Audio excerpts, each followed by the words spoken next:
আজকে আমার পানের বরেতে অনেকগুলো লেবার লেগেছে, তো তাদের জন্য দুপুরের এই যে খাবার তৈরি করব তার আয়োজন চলছে।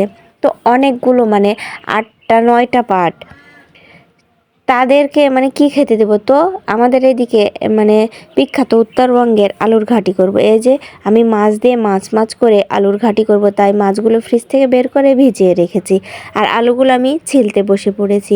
এইদিকে একা হাতে সব করতে হচ্ছে আমার, যেহেতু ছোট বাচ্চাটাকে ঘরে খেলতে দিয়েছি, দুই ভাই খেলছে আর আমি এসে রান্নার আয়োজন শুরু করেছি। এইদিকে আবার দেখছি আমার শ্বশুর এই 2টা মাছ নিয়ে এসেছে, মানে ওই মাছে হবে না, আরও মাছ লাগবে। তো এদিকে আমি আলুটা বসিয়ে দিয়েছি সিদ্ধর জন্য। এই যে আলু সিদ্ধ হচ্ছে আর এদিকে আমি অন্য কাজ করছি। তো আমার আলু সিদ্ধটা হয়ে গেছে, এখন আমি এই যে হচ্ছে ঢালবো এখানে, তাই জন্য ঝাঁকাটা ওখানে দিয়ে ঠান্ডা পানি দিচ্ছি, মানে তাতে যেন আমি একটু কাজটা তাড়াতাড়ি করতে পারি।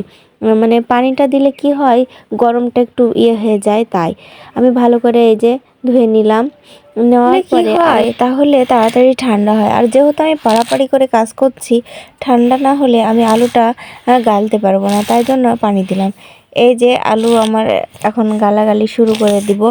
ওইদিকে আমি হচ্ছে গিয়ে মানে গামলাতে নিচ্ছি, নিয়ে এত গরম হাত দিয়ে গালা যাবে না, সেজন্য আমি এই গ্লাসটা নিয়েছি, এটা দিয়ে গালবো। এটা দিয়ে গাললে তাড়াতাড়ি গালা হয়ে যাবে। এই যে আমার আলু গালা শেষ, সম্পূর্ণ আলুটা আমার গালা হয়ে গেছে। এদিকে আমি চুলাতে ভাত বসিয়ে দিয়েছি, মানে এক হাতেই সব করতে হচ্ছে, তাই একটা করতে লাগলে মানে আরেকটা এগিয়ে থাকছি। এদিকে মানে ভাতটা বসিয়ে দিয়ে এদিকে আমিও কাজ করছি। আমার ভাতের বলক উঠে গেছে, মানে ভাত প্রায় হয়ে এসেছে।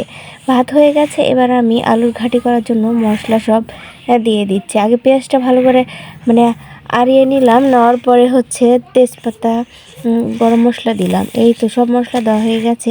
আমি এবার আলুগুলো মাছ দিব, মাছ দিয়ে দিলাম, দিয়ে নেড়ে চেড়ে মশলার সঙ্গে ভালো করে মানে মিশিয়ে নিচ্ছি, নিয়ে মাছগুলো কষিয়ে নিব। এই তো এইদিকে আমি হচ্ছে টাটকা জিরের গুঁড়ো দেব বলে আমি জিরেটা ভেজে নিয়েছি। আমি এদিকে বাল্ব দিয়ে জিরের গুঁড়োটা করছি। আর অনেক গরম লাগছে, মানে শীত চলে গেছে তো রান্না করছি একা একা বসে থেকে, আমাকে কিন্তু প্রচণ্ড গরম লেগেছে। আমার আলুর ঘাটিটা হয়ে গেছে, দেখতেই পাচ্ছেন আপনারা, দেখেন সুন্দর হয়েছে। কিন্তু আমি এই যে জিরের গুঁড়োগুলো দিয়ে দিচ্ছি, দিয়ে আমি আলুর ঘাটিটা নামিয়ে নিব। এই তো আমার আলুর ঘাটি হয়ে গেছে। তো দেখে কেমন লাগছে, কালারটা কেমন এসেছে একটু বলবেন। খেতে কিন্তু মাশাল্লাহ অনেক ভালোই হবে, যেহেতু মানে লেবারেরা কাজ করছে তাদের জন্য রান্না করছি, খারাপ হলে কি চলবে, মানে ভালোই তো হতে হবে, তাই না? তো সবাই দোয়া করবেন যে আমার ঘাটিটা যেন ভালো।